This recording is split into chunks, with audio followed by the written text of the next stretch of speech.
What's up, guys? It's your boy Steve here with Know That. We're doing a Kyrie Irving breakdown. All right, from the Knicks a couple days ago. All right, here we have a simple swing around the wing to a wide open Kyrie. His catch and shoot ability is much better than I anticipated. Really improved in my opinion.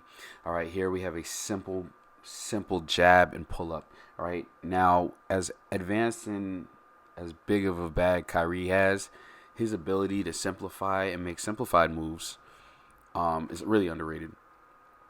So I teach that to my players, jab and pull up. Here's just in a clip of him being able to manipulate and move the ball, and finishing with his left hand is important for players to be able to finish with both.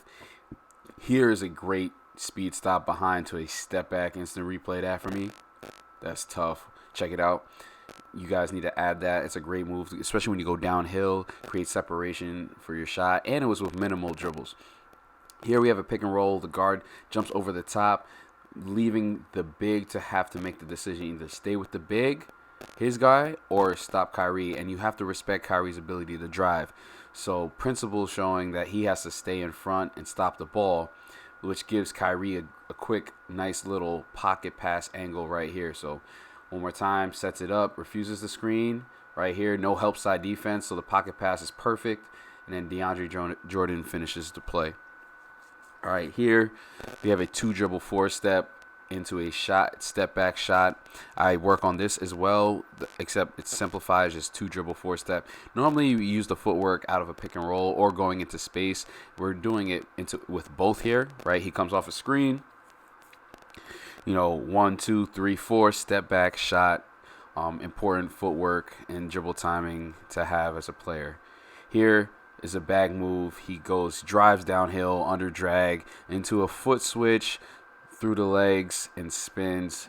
There, foot switch loaded through, spin right off the defender. And once again, his ability to finish with both hands. He's arguably one of the best finishers of all time, especially with his layup packages that he has. Here is a great example of how to get open. You either use the screen or refuse it. Here, the defender's top side, I think that's Quigley on him. So he gets swims off of him, goes to the basket, easy catch and shoot or for a layup. Here's an example of driving through the defender, meaning a lot of players tend to drive and round their angles. Here, Kyrie is able to just go right through. Now, what he does is he jabs and he pauses as he jabs, which makes the defender relax. So, right, he's relaxed, jab, slow jab, and then boom, rips through, able to get the defender on his hip, explodes up, and finish. Here, we have a great freeze frame. All right, now we have a kick out to the opposite wing to Joe Harris here, but he can attack downhill because Nerlens Noel is not really stopping him and keep driving. Then the ball side help defender would potentially help, and then he can kick out to the guy in the corner. So there's plenty of options. I would definitely watch this clip again so you can see both. He had another shooter, I think that was Landry Shamet in the corner there. So it's important to have shooters when you have a playmaker like Kyrie. Here we have the ball at the hip. I always say when you dribble, get the ball to your waist at times, just because it's easy access for you to get into your shot quick, and he got hit into his three-point shot there fast. Here's a bag move, all right, sequence. So he's going to come set up his defender cross through cross. Now he comes off, his defender gets screened. Now we have the secondary defender on him. So he does stop and go with the footwork on his dribble step. So he's able to freeze drag on his dribble step, which then makes Taj Gibson raise up and freeze, which gives Kyrie an angle of advantage to get slipped by and go finish with the inside power hand scoop there against Taj Gibson.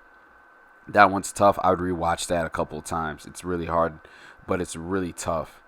All right, here we have him dipping the ball. So when I teach shooting threes, players dip the ball at any level, and some coaches, trainers don't like the dip, but more I study the game, the more necessary I see the dip.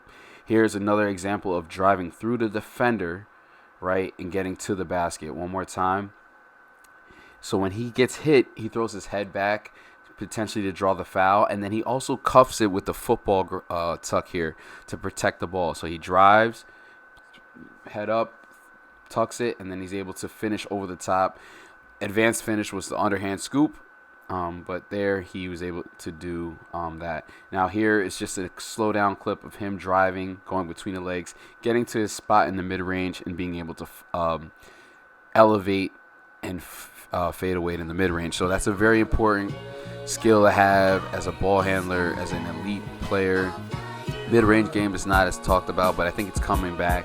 But thank you guys for watching. This is a lot of good stuff. Rewatch this video a couple times. If you can add 1 or 2 things to your game from what you just watched, that's going to make you better. And if you need help with creating drills, that's why I'm here. So keep grinding, keep working. Let's get better.